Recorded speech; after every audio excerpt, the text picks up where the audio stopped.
वसुदेव सुतं देवं कंसचाणूरमर्दनं देवकी परमानंदं कृष्णं वंदे जगद्गुरुम्। अस्तानस्नेहकारुण्यधर्माधर्मधियाकुलं पार्थं प्रपन्नमुद्दिश्य शास्त्रावतरणं कृतम्। The Bhagavad Gita was initiated for the sake of Arjuna, who was overtaken by misplaced love and misplaced compassion, and therefore was overwhelmed with utter confusion and deep delusion, and who took refuge in Sri Krishna. In a single verse, Swami Alavandar sums up the context and the advent of the Gita. Lord Sri Krishna made Arjuna as a pretext to impart the entire philosophy of Gita for the benefit of humankind. Arjuna was confused as to what was dharma and what was adharma. He was overpowered by ignorance. We too are in the same state. Swadharma is one of the central messages of the Gita. What is Swadharma? What is my duty in life? I can answer this question if and only if I know who am I. Who am I? What is life? What is my destiny? What is the purpose of my life? These are all questions we keep asking ourselves.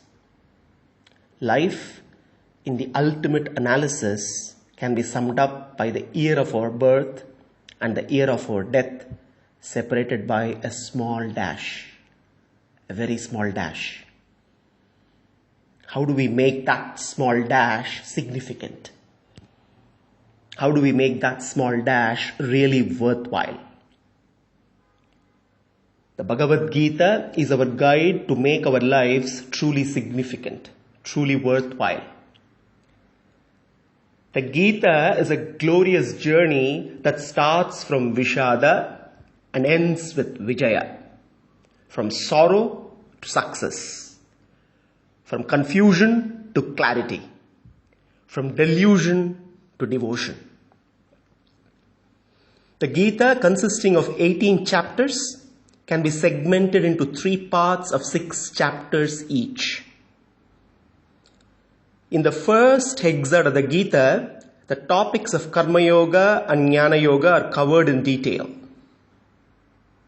The first 6 chapters also establish the nature of the sentient individual souls and the insentient matter. Jnana karmatmike nishte yogalakshe susamskrite atmanubhuti siddhyarte purvashakkena chodite. This is a shloka from the Gitartha Sangraha of Swami Alavandar that summarizes the first excerpt of the Gita. In the first group of 6 chapters, the well-refined disciplines of Karma Yoga and Jnana Yoga are enjoined as effective means of attaining the goal of self-realization. The Gita generally uses the term yoga to denote the upaya or the means to attain the goal, which is the upeya. When karma or the performance of prescribed duty is adopted as the means to the spiritual goal, it is Karma Yoga or the pathway of action.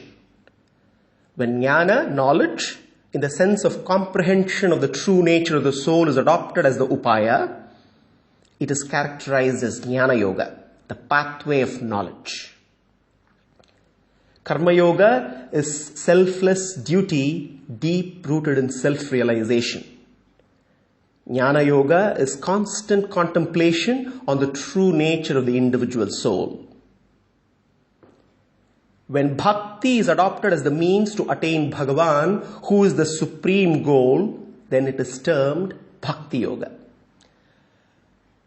Madhyame Bhagavat Tattva Yatatmya Vapti Siddhaye Jnana Karmabhinirvartyo Bhakti Yoga Prakirtitaha. This is the summary shloka of the middle excerpt of the Gita from the Gitartha Sangraha. In the second excerpt, covering chapters 7 to 12, Bhagavan expounds Bhakti Yoga, which is the direct means to attain Him and which can be brought about through the practice of Karma Yoga and Jnana Yoga. If self-realization is the central message of the first excerpt of the Gita, and God realization is the central message of the second excerpt of the Gita, what is the central message of the third excerpt covering chapters 13 to 18? We will find out next week. Sarvam Sri Krishna Arpanamastu.